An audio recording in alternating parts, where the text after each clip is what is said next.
Assalamualaikum dan salam sejahtera. Saya Nur Syahirah binti Baharul melaporkan untuk Berita TV5.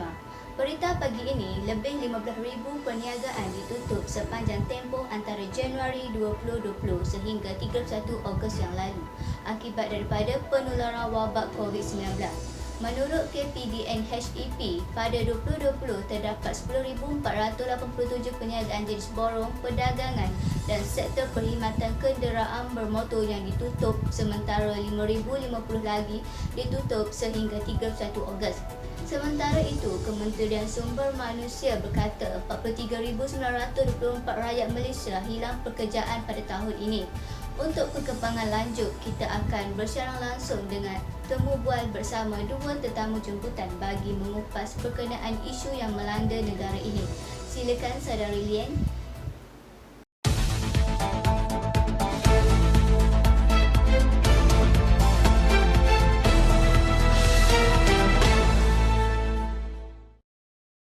Terima kasih rakan setugas di Sri Pentas.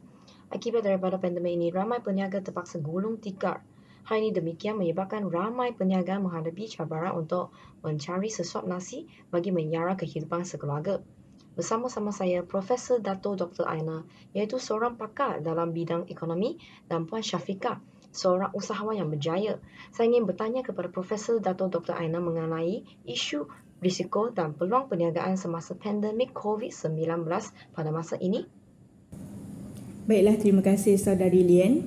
Penularan pandemik ini bukan sahaja menjejaskan tahap kehidupan dan juga kesihatan rakyat, malah telah mengubah lanskap cara hidup yang dikenali sebagai norma barulah. Jadi, pelbagai langkah yang telah diambil oleh pihak kerajaan khususnya dalam mengekang penularan wabak ini. Salah satu usaha yang perlu dilakukan untuk mengekang isu penularan wabak ini, usahawan perlu mempelajari ilmu perniagaan secara atas talian bagi meningkatkan lagi nilai tambah dan juga kemahiran mereka. Tambahan pula, dengan memasarkan produk perusahaan secara atas talian ini akan memberikan masa yang lebih fleksibel kepada mereka. Memandangkan wujudnya permintaan yang tinggi dalam perniagaan atas talian khususnya pada musim pandemik ini, pelbagai kelas atas talian telah dianjurkan oleh pelbagai pihak dalam memberikan pengetahuan dan pendedahan kepada peniaga tentang bagaimana untuk memasarkan produk perniagaan secara atas talian. Contohnya melalui paparan iklan di platform media sosial. Selain daripada itu, peniaga juga boleh mempelajari teknik pemasaran atas talian melalui aplikasi YouTube yang tidak perlu mengeluarkan sebarang kos ataupun yuran. Ini bukan sahaja dapat menjimatkan masa, malah ia dapat memajukan dan merancakkan lagi aktiviti perusahaan PKS di Malaysia maupun di luar negara. Banyak peluang yang dapat diambil oleh seorang usahawan yang bijak. Baik, saya ingin bertanya kepada Puan Syafiqah pula, sebagai seorang usahawan yang berjaya, apakah cabaran yang dihadapi oleh Puan sendiri? Terima kasih kepada saudari Lian. Walaupun pandemik menjejaskan banyak perniagaan di serata dunia, namun ia tidak harus dilihat sebagai satu masalah besar. Sebaliknya, fokus harus diberikan untuk mencari jalan agar kemampanan perniagaan dapat diteruskan dalam apa jua keadaan. Contohnya, sepanjang tempoh Perintah Kawalan Pergerakan PKP, kerajaan menghadkan waktu perniagaan sehingga jam 8 malam sahaja yang mengakibatkan ramai tidak dapat meneruskan aktiviti perniagaan. Seperti biasa, termasuk kami di Aki Burger yang mana rata-rata 68 usahawan di bawah kami menjalankan perniagaan burger mereka pada waktu malam. Oleh itu, saya tidak boleh mengambil keputusan untuk tidak berniaga. Apa yang saya lakukan ialah saya tetap membuka perniagaan dan mengatur semula jadual pekerja saya. Pergi ke kilang seperti biasa untuk memproses daging burger.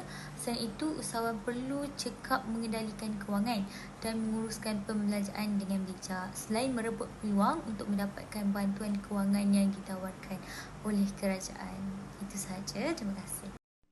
Baiklah, terima kasih kepada Profesor Dato' Dr. Aina serta Puan Syafiqah kerana sudi bersama dalam bual bicara pada pagi ini.